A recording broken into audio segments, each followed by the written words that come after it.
Hola, ya estamos de nuevo aquí, sudando como loco. Va a ser el Navidad y aquí voy a estar yo sude y sude y sude y aquí va a estar conmigo Santa Claus y desmayado. O seguramente le vamos a tener que dar un suero para que se recupere el pobre hombre porque esto del calor no se termina, y dicen que el cambio climático no existe. Ja, ja, ja, ja. ¿Sí?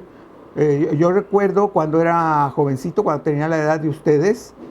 En septiembre empezaban a caer las hojas, ¿eh? En septiembre empezaban a caer las hojas y por ahí a finales de septiembre entraba el primer nortecito, que no enfriaba mucho, ¿no? Pero recuerdo, y esto es anecdótico, en septiembre, las primeras semanas de octubre, una cosa que no es que me gustara mucho, pero lo tengo muy marcado en mi mente, que entraba el cine. Entonces el cine siempre era a las 4 de la entrada era a las 4 de la tarde y todos los cines cobraban 4, menos el cine del Piojo. El cine del Piojo cobraba unos 50, que eran los baratones, era el Terrazas, el Isabel, ¿sí? Yo como era jovencito de clase media, pues no me paraba por ahí ni de broma, ¿sí? Yo nada más iba a los cines de 4 pesos. Bueno, pero el chiste es que entraba yo a los cines de 4 pesos y a las 4, en aquel entonces pasaban 2 películas. Era una que ya se había pasado, luego venían los noticieros y luego venía la película de estreno. Total que veníamos saliendo como a las 8 de la noche y me acuerdo muy bien que entrábamos a las 4 con un calorón, pero un calorón de aquellos que casi quisieras tener una sábana ahí para limpiarte el sudor. Entrabas al cine y claro, pues había el aire acondicionado, en el Cine Plaza, en el Variedades. ¿Cuál otro? El Tampico no tenía aire acondicionado. Nada más el Plaza y el Variedades eran los que tenían aire acondicionado y que de hecho eran los que a mí me gustaba ir por eso, porque tenían aire acondicionado. Pero muy curioso, porque entrábamos al aire acondicionado y ya, pues qué rico, ¿no? Y ya se terminaba la función, salíamos y cuando salíamos ya había reventado el norte. Y muchas veces había reventado con lluvia. Bueno, un friazo que hacía afuera. Por ejemplo, yo recuerdo haber salido del Cine Plaza, el Cine Plaza, donde está ahí enfrente de la Telefónica, contra esquina del Palacio. Salir de ahí y atravesar la plaza, pero así casi como si me vinieran persiguiendo. Mi casa estaba ahí a 1, 2, 3 cuadras, donde está hoy Andrea. Ahí era mi casa, la parte de arriba era toda una casa. Llegaba a ponerme cualquier suéter o lo que fuera, ¿no? Porque hacía un friazo, pero era chistoso eso de que entrabas con un calorón y salías con un friazo, ¿no? Bueno, ahorita que lo rememoré por este calor inusual, porque en realidad ya estamos a unos cuantos días de noviembre y parece como si estuviéramos en agosto, realmente. Bueno, déjenme platicarles de qué va a tratar mi charla, la primera y luego la segunda. El día de hoy voy a hacer una pequeña recordatorio de lo que hemos visto en esta parte del curso del semestre de redacción 1. Seguramente un poquito más adelante voy a hacer otro recordatorio muy pequeño para no olvidar, porque luego vamos dejando lo que vamos aprendiendo y como que, ay no, ya lo olvidamos, ¿no? Y yo les recuerdo que esto es como matemáticas. Van aprendiendo ciertas fórmulas, van aprendiendo ciertas técnicas, ciertas formas de resolver y las tienen que guardar para siempre porque las van a utilizar siempre. Bueno, pues aquí esto es lo mismo. Recuerden que empezamos leyendo un diario y me gusta mucho recordarlo porque de hecho el segundo semestre, que es el próximo, lo vamos a terminar leyendo precisamente un diario. Bueno, leímos un diario que se llamaba Diario del Primer Amor, que no era otra cosa más que donde un gran poeta, Giacomo Leopardi, muy joven Giacomo Leopardi, creo que tenía 17, 18 años, recuenta las emociones que siente al ver a su prima, una prima que ya estaba casada con un cuate grande, o ya grande de edad, y curiosamente él nunca habla de celos ni nada. Déjenme también decirles, en el siglo XIX como que era muy común que las muchachas entre 20 y 25 años, y quizás hasta 30, ya después de 30 ya estaban fritas, ¿no? Se casaran con hombres mayores, es decir, de 50, 55 años. ¿Por qué? Porque así el hombre le podía ofrecer una seguridad a la señorita, en este caso ya a la señora. Si él llegara a desaparecer, pues ella quedaba asegurada. Y se veía bien, no se veía mal. No era algo irregular. Yo recuerdo, y por ahí tengo una foto, en un libro, desde luego, era el mariscal Bazán, si mal no recuerdo, de Maximiliano, que ya era un hombre de 50 y tantos años, y vino y se casó aquí con una muchacha mexicana de unos 25 años, 26 años, ¿sí? Y fue una relación de a de veras, o sea, de amor, no de interés. Se casó ella por el dinero de él, o el poder, o cosas así, ¿no? Fue, de hecho, estuvo con él hasta su muerte, ¿sí? Y se quedó allá en Francia. Es toda una historia, porque luego ya el ejército francés se hizo el loco y ya no le quiso pasar la pensión, pero bueno, eso ya es otra historia. Estaba yo diciéndoles de este diario, y que de ese diario nos sirve como referencia para que leyéramos nosotros un poema que se llama precisamente El primer amor, que es uno de los grandes poemas de Giacomo Leopardi, no el único. Por ahí también les pedí, y casi no vi la tarea de nadie, sobre El infinito, que es otro gran poema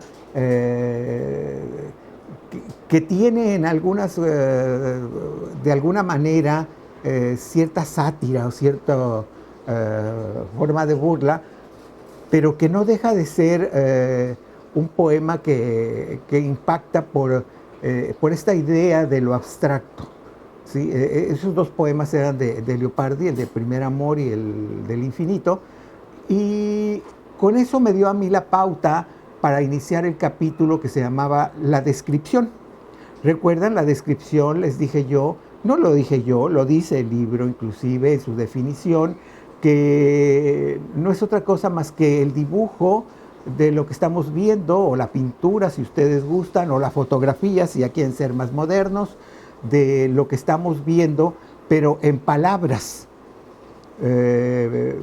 No siempre es lo mismo decirlo en palabras que cuando te lo presentan en imágenes. Yo siempre he creído que cuando es en palabras es mucho más rico para la persona que está viendo o leyendo o lo que sea, porque ahí pone en juego su imaginación. Y en cambio, cuando la imagen ya está ahí, ya está fija, la fotografía, la pintura, lo que sea, pues ya te deja muy, muy poco margen a que tú puedas pensar por ejemplo, y era un cielo azul y está ahí el cielo azul, pues sí, ya te pusieron el cielo azul, ya no puedes tú pensar otra cosa. En cambio, si yo nada más te pongo, era un cielo azul tirándole a gris, pues ya tú piensas ahí cómo será ese cielo azul tirándole a gris. Ya usas más tu imaginación, pero eso ya era descripción. Vimos varios ejemplos de descripción. Si mal no recuerdan, les dije que siempre para hacer una buena descripción hay que llegar y observar todo lo que nos rodea, a donde vamos. Puede ser un lugar cerrado, puede ser un lugar abierto, puede ser una persona, puede ser un objeto, puede ser una pintura, puede ser un jarrón. Lo vemos en general, luego nos vamos a lo individual, es decir, seleccionamos algo de aquello que estamos viendo y finalmente escribimos sobre aquello que nos llamó la atención de cuando vimos todo en general. Ese es un buen método para las descripciones. En el siglo XIX se puso muy de moda hacer unas descripciones muy acuciosas, muy detalladas. Son descripciones que duran 3, 4 páginas, ¿no? Pero les recuerdo, no había imágenes, no había todavía la foto, le faltaban ahí más o menos, es como en los años 50, 60, que tienen acceso a parte del público. Desde luego las películas ni pensarlo, y es casi al final del siglo XIX, la televisión ni pensarlo, ¿sí?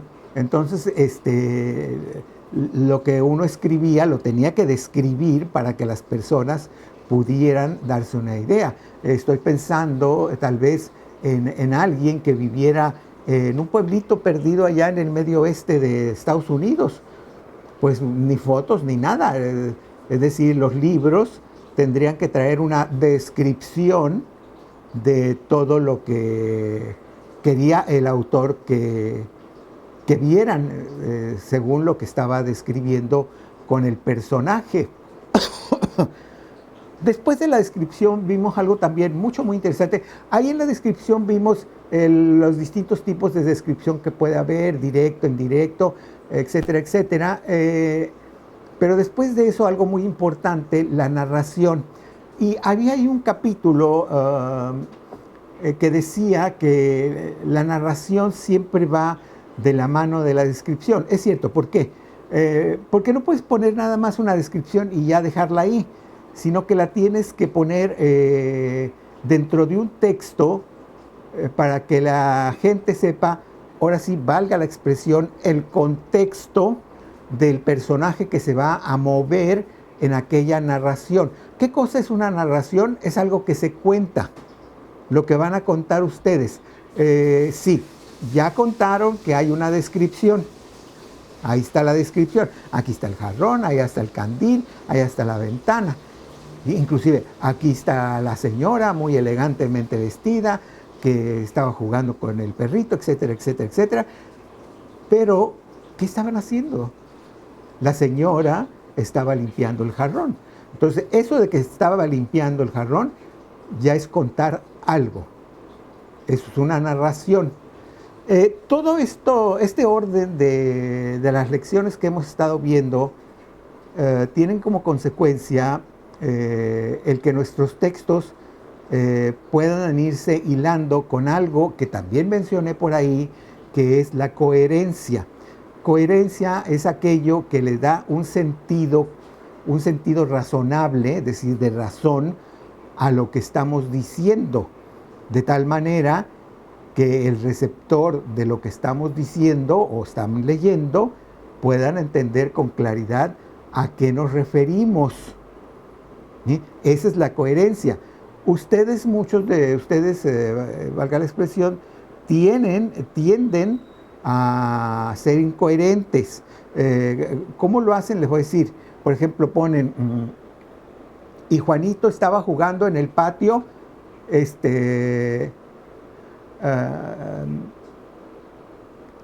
la mamá empezó a coser la camisa que estaba rota, la comida se estaba quemando en la cocina. O sea, lo dejan todo desligado. Lo que debería de ser, Juanito jugaba en el jardín mientras la mamá cosía una camisa y se olvidaba que tenía la comida en la cocina que se estaba quemando. Ahí ya hay una coherencia, y esa coherencia normalmente nos las dan las preposiciones, los articuladores, las conjunciones, todo eso, y hacen que nuestro idioma sea comprensible y por lo tanto tenga una coherencia. Esta misma coherencia que la vamos a utilizar un poquito más adelante, ya no en textos literarios, estoy hablando tal vez de novela, cuento, poema. Estoy hablando, bueno, poema, dejen el poema fuera porque ese tiene otro tipo de gramática, que si me da tiempo voy a tratar de explicarlo. La narrativa en sí siempre tiene que tener esa coherencia de algo que está contando y que nosotros entendamos que está contando algo. Ya habiendo tenido ahí nosotros los conocimientos de la descripción, de cómo ponerla, de los diferentes tipos de descripción que existen, de entender que hay una narrativa y que esa narrativa puede ser coherente, nuestro texto, saltamos, y digo literalmente saltamos a otro tema que era el tema de la investigación. De hecho, el capítulo empezaba con la exposición y yo les dije, esto nos los vamos a saltar ahorita y vamos a ver primero lo que es el resumen, porque en ese momento me acuerdo muy bien que aprendimos a hacer nuestras notas, nuestros apuntes, que van a ser muy importantes para cuando estemos en la universidad. No siempre, como les digo, ni el catedrático le gusta que lo estén grabando, ni las personas. Hay inclusive conferencias en las que uno asiste donde prohíben, así esa es la palabra, prohíben poner las grabadoras. Desde luego, este es un país donde se les dice está prohibido y todo el mundo se las ingenia para llevar la grabadora en el bolsillo o acá en el bolsillo de la camisa y dejarla prendida para ver qué captas. ¿Sí? ¿Por qué hacen esto? Porque muchas veces esa conferencia va a ser luego publicada, y entonces no quieren que se conozca antes de ser publicada o antes de ser corregida muchas veces. Esa es la razón. Bueno, pero para eso aprendimos nosotros a tomar notas, eso sí no te lo pueden prohibir, o tomar apuntes, tampoco te lo pueden prohibir, pero yo básicamente se los enseñé para cuando estén en la universidad y que quieran tomar apuntes o notas. Recuerden, ya sabemos cómo describir, ya sabemos cómo hacer una narrativa que tenga coherencia, sabemos tomar apuntes y ahora estamos en cómo hacer un resumen también, un resumen sobre algo que nos platicaron. Eso lo hemos hecho miles de veces, lo que pasa que con temas menos serios. Ya, el ejemplo por excelencia es aquel de fui con mi tía y te pregunta tu mamá, ¿y qué hicieron? Y tú en 2 o 3 oraciones cuentas lo que hicieron en la casa de tu tía. Pues mi tía hizo unas tortas de queso y tenía un pastel muy rico y nos los comimos y luego vimos la televisión. Ya hiciste un resumen muy apretado de lo que hiciste durante 4 o 5 horas mientras estuviste en la casa de tu tía. Es obvio que no nada más hicieron eso, hicieron muchas cosas más. A lo mejor ayudaste a tu tía a limpiar un closet o ayudaste en la cocina a hacer las tortas de queso, etcétera, etcétera. Entonces, el resumen, notas, apuntes, también son muy importantes. El capítulo que seguía es también muy importante, aunque es un salto, porque este ya es el capítulo sobre la investigación. La investigación, según nos dice la definición, que la debemos tener por ahí escrita, es aquello que anda en busca de aquello que no se conoce o que se quiere saber algo más y no se sabe, y entonces empieza uno a escudriñar en archivos, en bibliotecas, en museos, en archivos municipales y a buscar esa información. Aprendimos ahí la manera científica de hacer una investigación, es decir, tiene sus formas de presentarla, que es introducción, desarrollo, conclusión y su bibliografía. No olviden la bibliografía, que es muy importante. También vimos, ahorita que estoy mencionando bibliografía, cómo se hace una tarjeta bibliográfica, ya sea de autor o ya sea de título. Les di también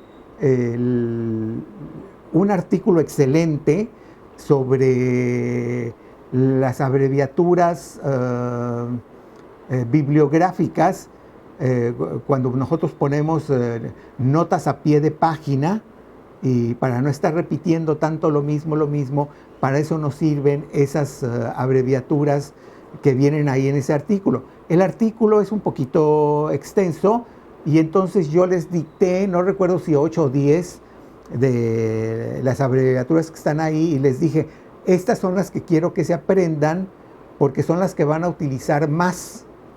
Entonces, sobre esas es sobre lo que me voy a basar en el examen. Pero regresamos a la investigación y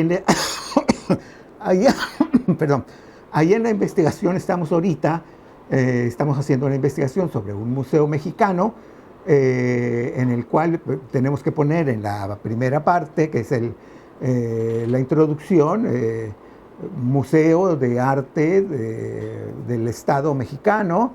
En la siguiente parte de la introducción podemos poner acervo de obras europeas de pintura, básicamente, y luego en el desarrollo la explicación de lo que vamos a hacer la investigación.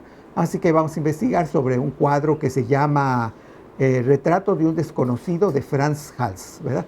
Y entonces ahí investigamos desde qué pasó con ese cuadro. ¿Lo compró el Estado mexicano? ¿Le pagaron al Estado mexicano con ese cuadro? ¿Lo donó a alguien? ¿Por qué está ese cuadro? Frans Hals es un pintor holandés del siglo XVII, muy famoso. ¿Por qué tenemos ese cuadro ahí en esa galería, en ese museo? Y entonces de eso trata tu investigación. Y al final está la conclusión, y ahí tú pones tu conclusión. El retrato de Frans Hals es una pintura donada por un señor que se llamaba Tas, que se lo regaló al pueblo de México en agradecimiento porque cuando él salió huyendo de Alemania, de Austria, si mal no recuerdo, de Austria, huyendo de los nazis, el pueblo de México lo recibió y él aquí ya pudo rehacer su vida y vivir tranquilo. Entonces cuando él murió regaló, no nada más ese, regaló otro cuadro, 2 cuadros muy valiosos que están ahí en el Museo de San Carlos. Entonces ya tienes ahí tu investigación, hay que poner un título interesante y no olvidar en la parte de abajo la bibliografía, de dónde sacaste toda esta información. Recuerden que cuando nosotros estamos haciendo una investigación, necesariamente vamos a recopilar mucha información. Se sugiere que toda esa información la pongamos en pequeñas tarjetitas para tenerlas muy a la mano, no sé, en este caso una veintena de tarjetas donde hayamos apuntado todo, para que a la mera hora que vamos a formar nuestro trabajo de investigación tengamos todo a la mano. Ya que tengamos todo a la mano, pues ya podemos presentar una investigación, y cuando ya vamos a poder presentar nuestra investigación, entonces sí, ya hacemos nuestra exposición o nuestra conferencia sobre el tema que trabajamos. ¿De acuerdo? Entonces ahí es donde estamos nosotros ahorita en nuestro semestre. No quería dejar pasar esto porque luego vamos olvidando lo que ya pasó, ¿verdad? Lo que pasó hace 7, 8 semanas. Ya, ahí muere. No, ninguna ahí muere. Todo esto tiene una consecuencia, y esta consecuencia es la de escribir bien. ¿Sí? Por ahí hemos visto un poquito algunas formas como las del por qué o el si no, que luego las utilizamos incorrectamente. Las vamos a volver a ver otras formas por ahí. También vimos algunos errores comunes que tenemos en la lengua, tonterías que decimos, sube para arriba esto y baja para abajo esto, y me tomé un drink en Sanborns, ¿sí? Tenemos un idioma, me tomé un trago, me tomé una copa, ¿sí? Pedí un tequila, en fin. usar nuestro lenguaje y no decir tontería y media que hoy en día está tan de moda. Todo eso lo hemos visto en esta parte del semestre. En la próxima parte, ya desde ahorita les anuncio, vamos a ver un género que me interesa mucho y que es una consecuencia lógica de esto que hemos estado viendo. Descripción, narrativa, resumen, notas, fichas bibliográficas, la investigación, el análisis y por último la conclusión y por lo tanto la exposición. Para esa exposición vamos a hacer un texto que muchas veces se llama ensayo.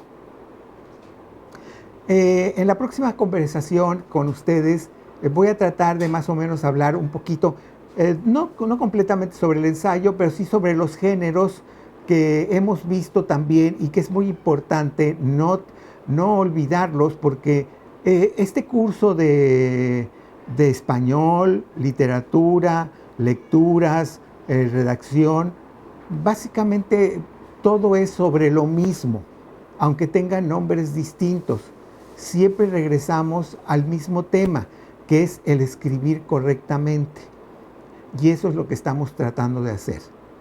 Espero que este muy breve resumen de lo que hemos hecho les haya servido como un recordatorio y nos vemos hasta la próxima.